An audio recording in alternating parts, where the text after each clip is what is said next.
PSC പരീക്ഷയ്ക്ക് വേണ്ടി പഠിക്കുന്ന പല ഉദ്യോഗാർത്ഥികളും പലപ്പോഴും പറഞ്ഞിട്ടുള്ള ഒരു പരാതിയല്ല പലപ്പോഴും പറഞ്ഞിട്ടുള്ളൊരു സങ്കടമാണ്, സർ സമയം കിട്ടുന്നില്ല, പഠിക്കാൻ വേണ്ടി ടൈം മാനേജ് ചെയ്യാൻ പറ്റുന്നില്ല. ഒരു ദിവസം 5 മണിക്കൂറോ 6 മണിക്കൂറോ ഒക്കെ പഠിക്കണമെന്ന് ആഗ്രഹിക്കും, ചിലരൊക്കെ 10 മണിക്കൂറൊക്കെ പഠിക്കണമെന്ന് ആഗ്രഹിക്കും. സത്യത്തിൽ ഒരു മണിക്കൂർ പോലും പലപ്പോഴും കിട്ടാറില്ല. ഈ സമയം എങ്ങനെ പോയി എന്ന് അറിയാൻ വയ്യ എന്ന് പലരും പറയാറുണ്ട്. അപ്പോൾ ആ സമയത്തെ മാനേജ് ചെയ്യുവാനും നമ്മുടെ പഠിത്തത്തെ കൃത്യമായ ലക്ഷ്യബോധത്തിലേക്ക് എത്തിക്കുവാനുമുള്ള ഒരു ചെറിയ ടിപ്പ് ഞാൻ നിങ്ങൾക്ക് പറഞ്ഞുതരാം.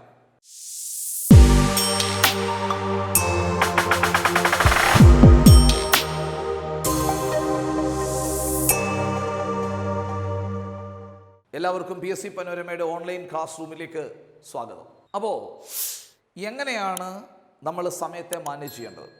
ഒരു ദിവസത്തെ 24 മണിക്കൂറിന് നമുക്ക് എങ്ങനെ എഫക്റ്റീവായിട്ട് യൂട്ടിലൈസ് ചെയ്യാം? അനാവശ്യമായ കാര്യങ്ങൾക്ക് വേണ്ടി എങ്ങനെ നമുക്ക് സമയം നഷ്ടപ്പെടുത്താതിരിക്കാം? അതാണ് ഞാൻ പറയാൻ പോകുന്നത്. എല്ലാ ദിവസവും നമ്മൾ രാവിലെ എഴുന്നേറ്റതിന് ശേഷം, കഴിയുന്നത്ര നേരത്തെ എഴുന്നേക്കാൻ നോക്കുക. എഴുന്നേറ്റതിന് ശേഷം ഒരു പേപ്പർ എടുക്കുക. ഒരു പേപ്പറല്ല, 2 പേപ്പർ എടുക്കുക. അതിലെ ആദ്യത്തെ പേപ്പറിൽ ഇന്നത്തെ പകൽ ദിവസം എന്തൊക്കെ ജോലികൾ ചെയ്യുവാൻ ആഗ്രഹമുണ്ട്, എന്തൊക്കെ ആഗ്രഹങ്ങളാണ് ഇന്നത്തെ ദിവസം എൻ്റെ മനസ്സിൽ വരുന്നത്. അപ്പോൾ പല ആഗ്രഹങ്ങളുണ്ടാകും. സിനിമ കാണണം എന്നൊരാഗ്രഹം ചിലപ്പം വരാം. ഇന്നൊരു സിനിമ റിലീസുണ്ട്. ഇപ്പം ഞാനൊരു കൊല്ലത്തുകാരനാണ്. അപ്പോൾ കൊല്ലത്തുകാരനായതുകൊണ്ട് ഒരു ശരാശരി കൊല്ലത്തുകാരനുണ്ടാകാൻ കൊല്ലം ജില്ലക്കാർക്ക് ഉണ്ടാകാൻ സാധ്യതയുള്ള ചില ആഗ്രഹങ്ങൾ ഞാൻ പറയാം. ഒന്ന്, വൈകുന്നേരത്തെ കൊല്ലത്തെ ബീച്ചിലൊന്ന് കറങ്ങണം എന്ന് ചിലപ്പോൾ തോന്നും. കൊല്ലത്ത് കുറേ സിനിമാ തിയേറ്ററുകളുണ്ട്, അവിടെയൊക്കെ വിധങ്ങളായ സിനിമകൾ ഓടുന്നുണ്ട്. അതിലേതെങ്കിലും ഒരു സിനിമ കാണണം എന്ന ആഗ്രഹം ചിലപ്പോൾ തോന്നും. അഷ്ടമുടി കായലിലെ മൊത്തം ഒന്ന് ചുറ്റി സഞ്ചരിച്ച് ബോട്ടിനകത്ത് കയറി സഞ്ചരിച്ച് കാണണമെന്ന് തോന്നും. ഓക്കെ. അതുപോലെ കൊല്ലത്തെ കായലിൻ്റെ നടുക്ക് നിൽക്കാൻ പറ്റുന്നൊരു ഐലൻഡുണ്ട്, സാമ്പ്രാണിക്കോടി ഐലൻഡിലൊന്ന് പോകണമെന്ന് തോന്നും. കൊല്ലത്തെ ഇന്ത്യയിലെ ആദ്യത്തെ ഹിൽ തീം പാർക്ക് എന്നറിയപ്പെടുന്ന ജടായു പാറ വിസിറ്റ് ചെയ്യണമെന്ന് തോന്നും. തെന്മലയിലെ എക്കോ ടൂറിസവും ഡാമും ഒക്കെ കാണണമെന്ന് തോന്നും. ആര്യങ്കാവിൽ പോയിട്ട് വെള്ളച്ചാട്ടം കാണണമെന്ന് തോന്നും. ഇങ്ങനെ പല ആഗ്രഹങ്ങൾ. ഇനി ഒന്നുമില്ലെങ്കിൽ ഇഷ്ടമുള്ള ആരെങ്കിലുമായിട്ട് ഫോണിൽ കുറേ നേരം സംസാരിക്കണമെന്ന് തോന്നും, അല്ലെങ്കിൽ നേരിട്ട് അവരുമായിട്ട് സംസാരിച്ചുകൊണ്ടിരിക്കണമെന്ന് തോന്നും. ഇങ്ങനെയൊക്കെയുള്ള പല ആഗ്രഹങ്ങളും നമുക്കുണ്ടാവും. ആ ആഗ്രഹങ്ങളൊക്കെ എഴുതി വെക്കുക. അത് കഴിഞ്ഞിട്ട് ഇന്നത്തെ ദിവസം ഞാൻ ചെയ്യേണ്ടുന്ന ജോലികൾ എന്തൊക്കെയാണെന്ന് എഴുതി വെക്കുക. ഇന്നത്തെ ദിവസം ഞാൻ ചെയ്യേണ്ടുന്ന ജോലികൾ എന്തൊക്കെയാണ്? അപ്പോൾ നമ്മൾ ആലോചിക്കുകയാണ്, ഫെബ്രുവരി 29-ാം തീയതി ഒരു പ്രതിജ്ഞ എടുത്തായിരുന്നു, മാർച്ച് 1-ാം തീയതി മുതൽ ഞാൻ ഇത്രയും കാര്യങ്ങൾ കൃത്യമായ ടൈം ടേബിളോടുകൂടി പഠിക്കും. അപ്പോൾ ഇന്ന് ഞാൻ കുറച്ച് കാര്യങ്ങൾ പഠിക്കാൻ തീരുമാനിച്ചിട്ടുണ്ട്. ഇന്ന് ഞാൻ മോഡേൺ ഇന്ത്യയിലെ 1857 വിപ്ലവമാണ് ആ ടൈം ടേബിൾ പ്രകാരം ഇന്ന് പഠിക്കാനുള്ളത്. ഫണ്ടമെൻ്റൽ റൈറ്റ്സും ആ ടൈം ടേബിൾ പ്രകാരം ഇന്ന് പഠിക്കാനുണ്ട്. അതുപോലെ തന്നെ മനുഷ്യനിലെ രക്തചംക്രമണ വ്യൂഹവും ഇന്ന് പഠിക്കണം തീരുമാനിച്ചിട്ടുണ്ട്. അപ്പം ആ ടൈം ടേബിൾ പ്രകാരം ഇന്ന് പഠിക്കണം തീരുമാനിച്ചിരിക്കുന്ന കാര്യങ്ങൾ ഇത്രയാണ്. അത് ഞാൻ ഇന്ന് ചെയ്യേണ്ടുന്ന ഒരു ജോലിയാണ്. പിന്നെ ഞാൻ ഒരു PSC കോച്ചിങ് സെൻറ്ററിൽ ക്ലാസ്സിന് പോകുന്നുണ്ട്. അപ്പോൾ അവിടെ 10 മണി മുതൽ 2:30 വരെ ക്ലാസ് ഉണ്ട്. ഓക്കെ. അപ്പം ആ ക്ലാസ്സിന് അറ്റൻഡ് ചെയ്യണം. അത് ഞാൻ ചെയ്യേണ്ടുന്ന വേറൊരു ജോലിയാണ്. വൈകിട്ട് വന്ന് കുറേ നേരം പഠിക്കാൻ വേണ്ടി ഞാൻ ടൈം ടേബിൾ പ്രകാരം മാറ്റി വെച്ചിട്ടുണ്ട്. അപ്പോൾ അത് പഠിക്കണം.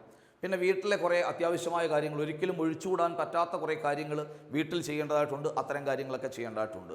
അപ്പോൾ ഇതൊക്കെയാണ് ഞാൻ ഇന്ന് ചെയ്യേണ്ടുന്ന കാര്യങ്ങൾ. അപ്പം ഇന്ന് എനിക്ക് ആഗ്രഹമുള്ള കാര്യങ്ങൾ ലിസ്റ്റ് എഴുതി, ഇന്ന് ഞാൻ ചെയ്യേണ്ട കാര്യങ്ങളുടെ ലിസ്റ്റും എഴുതി. ഇത് രാവിലെ എഴുന്നേറ്റ ശേഷം ആദ്യം ചെയ്യേണ്ട കാര്യമാണ്. എന്നിട്ട് ആഗ്രഹം തോന്നുന്നത് മൊത്തം വലിച്ചു കീറി കളയുക, അത് മൊത്തം കത്തിച്ചു കളയുക. അത് ചെയ്യരുത്. ഏത് മാത്രം ചെയ്യുക? ചെയ്യേണ്ട കാര്യങ്ങൾ മാത്രം ചെയ്യുക. You should be duty bound, not beauty bound. ബ്യൂട്ടിയുടെ പുറകെ പോകരുത്, ഡ്യൂട്ടിയുടെ പുറകെയാണ് നിങ്ങൾ പോകേണ്ടത്. വിശ്വമഹാകവി റോബർട്ട് ലീ ഫ്രോസ്റ്റ്, അമേരിക്കൻ കവിയായ റോബർട്ട് ലീ ഫ്രോസ്റ്റ്, അദ്ദേഹം ഒരു ദിവസം അദ്ദേഹത്തിൻ്റെ കുതിരപ്പുറത്ത് അതിമനോഹരമായ ഒരു സ്ഥലത്തൂടെ ഇങ്ങനെ യാത്ര ചെയ്യുകയാണ്.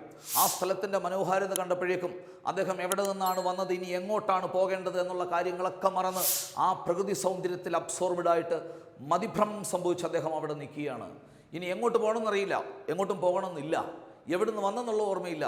ഈ സ്ഥലത്തങ്ങ് ജീവിച്ചാൽ മതി. കാരണം ആ സ്ഥലത്തിൻ്റെ മനോഹാരിതയിൽ അദ്ദേഹം ഭ്രമിച്ചുപോയി.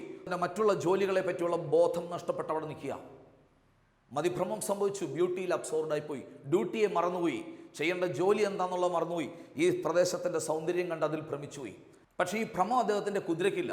കുതിര പെട്ടെന്ന് അതിൻ്റെ ഹാർനസ്സും മണികളും ഒക്കെ കുലുക്കി അത് ബഹളം ഉണ്ടാക്കുക.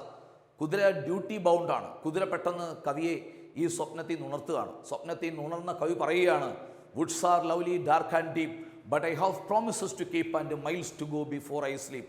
മനോഹരം മഹാവനം ഇരുണ്ടഗാധമെങ്കിലും ഈ സ്ഥലം കാണാൻ വളരെ മനോഹാരിതയുണ്ട്. പക്ഷേ എനിക്കിവിടെ നിൽക്കാൻ പറ്റില്ല. I have to travel many miles. ഒരുപാട് കാതങ്ങൾ എനിക്ക് കടന്നു പോകേണ്ടതായിട്ടുണ്ട്. I should be duty bound not beauty bound. അതുകൊണ്ട് എനിക്ക് എൻ്റെ ജോലികൾ ചെയ്തു തീർക്കണം. ഞാനിപ്പോൾ ഈ സ്ഥലത്ത് നിന്നാൽ എൻ്റെ ഉത്തരവാദിത്തങ്ങൾ എനിക്ക് നിർവഹിക്കാൻ പറ്റിയില്ല എന്ന് പറഞ്ഞ പോലെയാണ്. നമ്മളുടെ ഒരു വർഷം 365 ദിവസമേ ഉള്ളൂ. 100 വയസ്സ് വരെ നമ്മൾ ഈ ഭൂമി ജീവിച്ചാൽ 36,500 ദിവസമേ ഉള്ളൂ. Within that short span of time we have to do a lot of things. ഒരുപാട് കാര്യങ്ങൾ നമുക്ക് ചെയ്തു തീർക്കാനുണ്ട്. ആ പ്രധാനപ്പെട്ട ഉത്തരവാദിത്തങ്ങൾ, നമ്മുടെ കടമകൾ ചെയ്തു തീർക്കാൻ നമുക്ക് പറ്റണമെങ്കിൽ വളരെ പ്രഷ്യസ് ആയിട്ടുള്ള, അമൂല്യമായിട്ടുള്ള ഈ സമയം നമ്മൾ താൽക്കാലികമായി അല്പനേരത്തേക്ക് മാത്രം നമുക്ക് സുഖം തരുന്ന താൽക്കാലിക ബ്യൂട്ടിയുടെ പുറകെ പോകാതിരിക്കുക. അതുകൊണ്ട് എല്ലാവരും you should do your duty. നിങ്ങളുടെ ഡ്യൂട്ടി ചെയ്യുക. നിങ്ങൾ ഇന്ന് ചെയ്യേണ്ടുന്ന ജോലി എന്താണെന്നാണോ നേരത്തെ നിശ്ചയിച്ചിട്ടുള്ളത്, ആ ജോലി മാത്രം ചെയ്യുക. പഠിക്കേണ്ടതാണ് നമ്മളുടെ ഇപ്പോഴത്തെ ജോലി. PSC പരീക്ഷയ്ക്ക് വേണ്ടി പഠിക്കുന്ന ഒരു ഉദ്യോഗാർത്ഥിയെ സംബന്ധിച്ചിടത്തോളം അദ്ദേഹം ചെയ്യേണ്ട ഏറ്റവും വൈറ്റലായിട്ടുള്ള ജോലിയാണ് പഠിക്കുക എന്നുള്ളത്. PSC പരീക്ഷയ്ക്ക് വേണ്ടി പ്രിപ്പയർ ചെയ്യുക എന്നുള്ളത്. ആ ജോലിയിലായിരിക്കണം. അതും അത്യാവശ്യം അയാൾക്ക് ഒഴിച്ചുകൂടാൻ പറ്റാത്തവട്ടം വീട്ടിൽ ചെയ്യേണ്ടുന്ന ചില കർത്തവ്യങ്ങളുണ്ട്.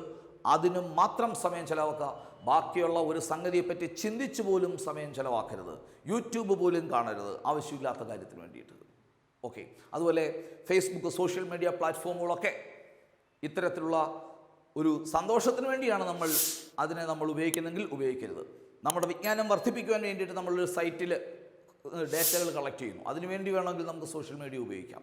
അല്ലാതെ നമ്മുടെ പഠനമെന്ന് പറയുന്ന ലക്ഷ്യോന്മുഖമായ ആ പ്രയാണ പ്രക്രിയയ്ക്ക് ഉതകുന്ന രീതിയിലുള്ള അല്ലാത്ത ഒരാസ്വാദനങ്ങളും പാടില്ല.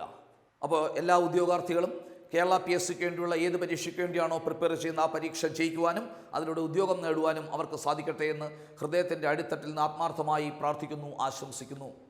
എല്ലാവർക്കും നമസ്കാരം.